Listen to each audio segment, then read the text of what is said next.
The wind across the Elah Valley carried only the scent of dry earth and stagnant air. For 40 days, the silence had been the heaviest burden. On the ridge, the lines of Israel stood motionless, their knuckles white as they gripped the shafts of their spears. They were not waiting for the sun to rise. They were waiting for the inevitable. Every morning, the same tension tightened the muscles in their shoulders. Every evening, the same weight settled into their chests. A soldier shifted his weight, his sandal crunching against loose shale, and half the line flinched in unison. There were no shouts, no drums, only the sound of shallow, labored breathing. They looked across the parched stream bed to the opposing ridge, where the enemy waited in a stillness that felt like a trap. The soldiers of Saul knew the cost of moving, yet they knew the cost of staying was the slow erosion of their will. They were trained for war, but this was a different kind of conflict. A war of nerves, where the air itself seemed to press against their lungs. They stared into the valley, waiting for the shadow that had defined their lives for weeks. The sun climbed higher, baking the stones, and still, no one dared to break the line. The rhythm began with a low thud, vibrating through the dry ground. It was not the sound of a marching army, but the singular, heavy impact of one man. From the dust of the valley floor, he emerged. Each step displaced the loose stones, sending a spray of gravel into the air. He stopped in the center of the stream bed, his presence dwarfing the landscape. Sunlight glinted off his frame, casting long, sharp shadows toward the ridge where the Israelites stood. He did not rush. He planted his feet, the ground yielding under his weight. He leveled his spear, the iron tip catching the light like a star. Then he opened his mouth. The sound was not a shout. It was a roar that seemed to strip the air of oxygen. It rolled up the hillside, hitting the front lines with the force of a physical blow. The soldiers gripped their shields tighter, but their arms trembled. Every word he threw at the ridge was a reminder of their inadequacy. He waited for a response, his gaze sweeping the line, knowing that no one on that hill possessed the strength to meet his eyes. The valley stood silent, held captive by the sheer scale of the challenge. Miles away from the Valley of Iron, the air remained cool and smelled of wild grass. David turned from his flock, handing his staff to a trusted keeper. He hoisted the heavy load of bread and grain onto his shoulder, the weight biting into his neck as he began the long trek toward the front. The further he traveled, the more the landscape lost its life. The green faded into scorched brown, and the silence of the hills was replaced by the distant, rhythmic clatter of metal. He reached the camp's edge as the sun burned at its zenith. The baggage line was a chaotic sprawl of wagons, sweating men, and discarded gear. He dropped his load into the dust, the impact puffing up a cloud of grit that coated his throat. The smell here was different stale sweat, turned earth, and the metallic tang of sharpened blades.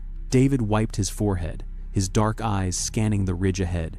He was a shepherd among soldiers, his hands weathered by ropes and stones rather than steel. He stood at the edge of the camp, breathing in the scent of an impending fight, searching the faces of the men for his brothers. He moved forward, his feet finding purchase among the piles of discarded supplies, oblivious to the dread that had paralyzed the army. David pushed through the cluster of men, finding his brothers near the crest of the ridge. Before he could speak, the giant's voice boomed again from the valley, a low-frequency roar that rattled the very ground beneath them. David watched as the soldiers nearby flinched. They didn't stand their ground. They turned, their movements jagged and hurried, pulling back from the edge as if the sound itself had teeth. The terror was not just visible, it was a physical weight, forcing the line to collapse. David stood still while the men scrambled past him. He grabbed the arm of a passing soldier, his grip firm. "What is this?" he asked, his voice cutting through the panicked murmurs. The soldier didn't stop, only pointing toward the valley with a shaking hand. David looked down at the giant, then back at the retreating men. He did not retreat. He turned to the next man, his questions sharp and relentless. "Who is this man to defy the living God?" The soldiers stared at him, bewildered by his lack of fear. He repeated the question, his voice rising, refusing to accept the silence that had become their habit. He was a spark of defiance in a camp defined by surrender. The questions did not stop. David moved from man to man, his voice steady against the low hum of retreat. Then, a hand clamped onto his shoulder and spun him around. It was Eliab. His face was tight, the skin drawn thin over his jaw. He shoved David back, his eyes flashing with a mix of exhaustion and irritation. "Why are you here?" Eliab demanded, his voice low and dangerous. He pointed a calloused finger toward the distant hills. "You left those few sheep in the wilderness. You have no business here. You have come only to see the fight." The soldiers nearby slowed, watching the brothers. David felt the heat of the accusation, but he did not shrink. He looked at Eliab, then at the men who had stopped to listen. He did not defend his pride. He did not argue the point of the sheep. He simply stepped past his brother, his eyes fixed on the path that led toward the king's quarters. He continued to speak, asking the same question to anyone who would listen.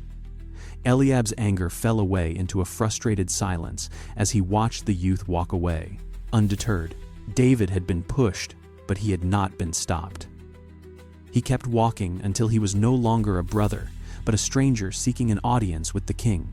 The king sat in his tent, his face etched with the fatigue of a long, failing war. He looked at David, seeing only a youth with steady hands.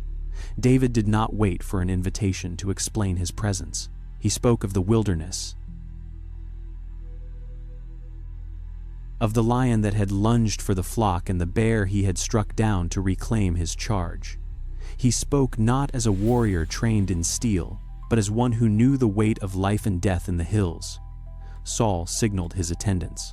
They brought forward the royal equipment, heavy bronze and stiff, layered leather. They fastened the straps, pulling them tight until David could barely draw a breath. He took a single step, the metal clattering against his frame, the weight dragging at his shoulders. He felt the restriction in his movement, the loss of his natural stride. He stopped, reached for the buckles, and stripped the gear away piece by piece. The heavy items hit the stone floor with a dull thud. He picked up his wooden staff, felt the familiar grain of the wood in his palm, and reached for his leather pouch. He was ready, but not in the way the king expected. David walked away from the camp, his path descending toward the dry bed of the Elah Valley. The ground grew rocky here, littered with smooth, sun-baked river stones. He knelt, the heat of the earth pressed against his knees as he reached down, his fingers combing through the silt. He picked up one stone, felt its weight, rolled it against his palm to test the balance, and placed it carefully into his pouch. He did this 5 times. Each stone was chosen for its shape and its promise of flight. He rose, the pouch settled against his hip, and he turned toward the open expanse of the valley floor. The armies on the ridges were silent now. Every eye was fixed on the small figure walking toward the center of the dust. He did not look back at the safety of the line. He did not look at the spears or the shields. He looked only at the distance between himself and the champion. His pace was measured, steady, and entirely devoid of hesitation. He crossed the dry stream bed, his feet crunching against the gravel, and stepped into the open. The wind shifted, carrying the scent of dry grass and impending storm. He stopped in the middle of the valley, a single point of motion in a landscape held in breathless, paralyzed suspense. Goliath lowered his spear, the iron tip shivering in the air as he leveled his gaze at the boy. A low, gravelly laugh rolled across the valley floor.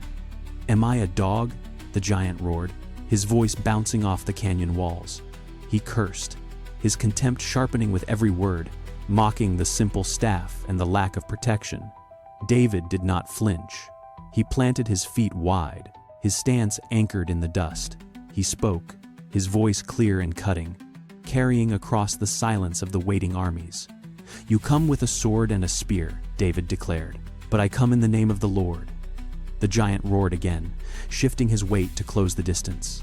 David did not wait for the charge to reach him. He broke his stillness, bolting forward with a sudden, explosive burst of speed. His hand whipped to his side, fingers diving into the pouch. He drew the leather cords taut. The sling began to rotate, a blurred arc of motion that hissed through the dry air.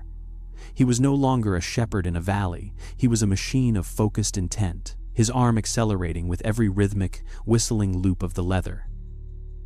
The leather strap snapped back, and the stone left the pocket with a violent whistling crack. It cut through the air, a gray blur tracing a perfect line toward the giant. There was no sound of armor clashing, only the wet, heavy thud of stone meeting bone. The giant's momentum faltered. His massive frame shuddered as if struck by a lightning bolt. He reached out, his fingers clawing at the empty air, but his legs gave way beneath him. He crashed forward, his chest slamming into the hard-packed earth with a force that shook the ground. The valley floor erupted in a cloud of fine, choking dust. For a heartbeat, the world stopped moving. Then, from the ridge, a roar broke out that drowned the wind. The soldiers of Israel did not wait. They surged over the crest of the hill, their voices rising in a unified, thunderous shout. The long stalemate had shattered in an instant. David stood frozen in the center of the clearing, his sling hanging limp at his side, watching the dust settle over the fallen champion. The giant did not rise again. The tide of the war had turned, and the silence of fear was replaced by the chaotic, rhythmic thunder of 1,000 feet charging toward the valley floor. David stood alone in the center of the clearing. The roar of the charging army faded into the distance as he looked down at his shepherd's pouch. He reached in, his fingers brushing the 4 smooth stones that remained. They were just river stones, cold and heavy, yet they had held the weight of the day. He pulled his hand out, empty, and let the pouch hang against his side. The wind shifted, carrying the scent of dry grass and the metallic tang of the distant, retreating Philistine lines. He looked across the vast, dusty expanse of the Elah Valley. Where there had been a wall of terror, there was now only open ground. He walked slowly toward the ridge, his boots crunching against the dry earth. He did not look back at the fallen giant. He looked toward the horizon, where the sun was beginning to dip below the jagged hills. The shepherd had crossed the valley, and the path behind him was clear. He had faced the threat not with hidden power, but with the simple, practiced movements of his daily life. The air was quiet again, but the silence no longer carried fear.